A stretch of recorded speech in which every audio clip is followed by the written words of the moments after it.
n'ignore pas que nous, notre mouvement politique, quand je dis la France, je parle de ceux qui gouvernent aujourd'hui la France.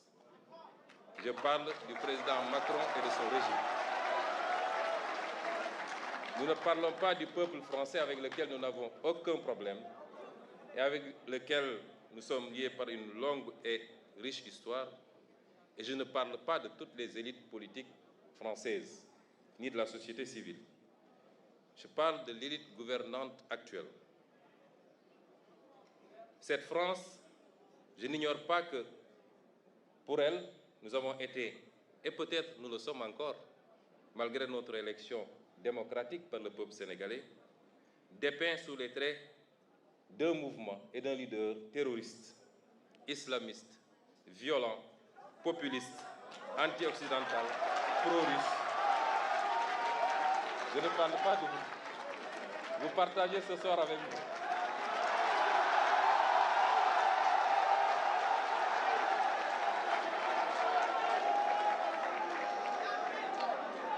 Il est évident, M. Mélenchon, que je ne m'en plains pas, puisque le français bon chouche que vous êtes n'échappe pas à cette catégorisation. La vérité, c'est que beaucoup de gouvernants européens, et singulièrement français, s'accommodaient mal de notre discours politique souverainiste et se fixaient comme objectif de l'entraver.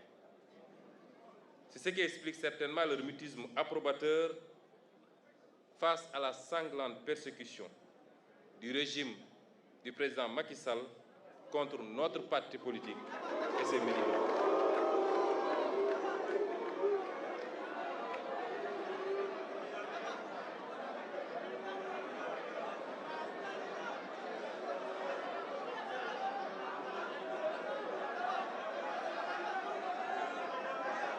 Monsieur le Président Macron,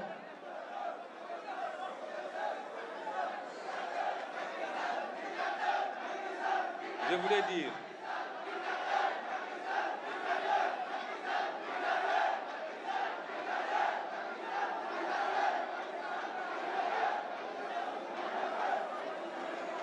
cher Jean-Luc,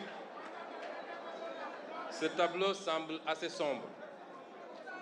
Je le dis parce que durant toute la période de persécution extrêmement violente contre tout un mouvement politique au Sénégal, ayant entraîné, causé la mort de plus d'une soixantaine de personnes, des milliers de blessés, plus de 1000 détenus politiques, vous n'avez jamais entendu le gouvernement français dénoncer ce qui se passait au Sénégal.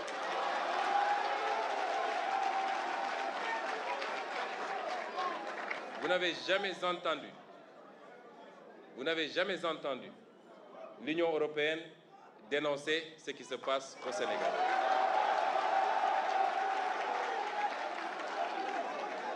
Et pire encore, c'est au pire de ces persécutions que le président Macron accueillait le président Macky Sall pour le féliciter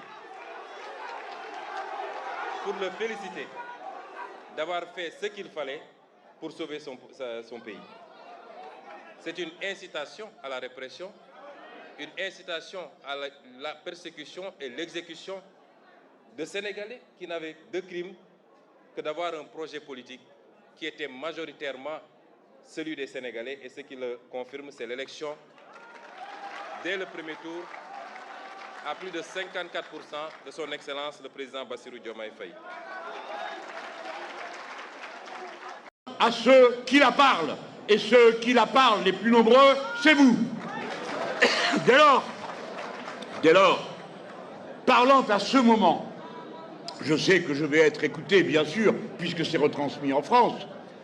Je sais qu'on va entendre ce que nous dira Ousmane Sonko d'une manière d'autant plus attentive qu'on sait très bien ce qui se joue ici, et dès lors la responsabilité intellectuelle qui est la sienne, à la tête du PASTEF, le mouvement qui, en quelque sorte, exprime la révolution sénégalaise.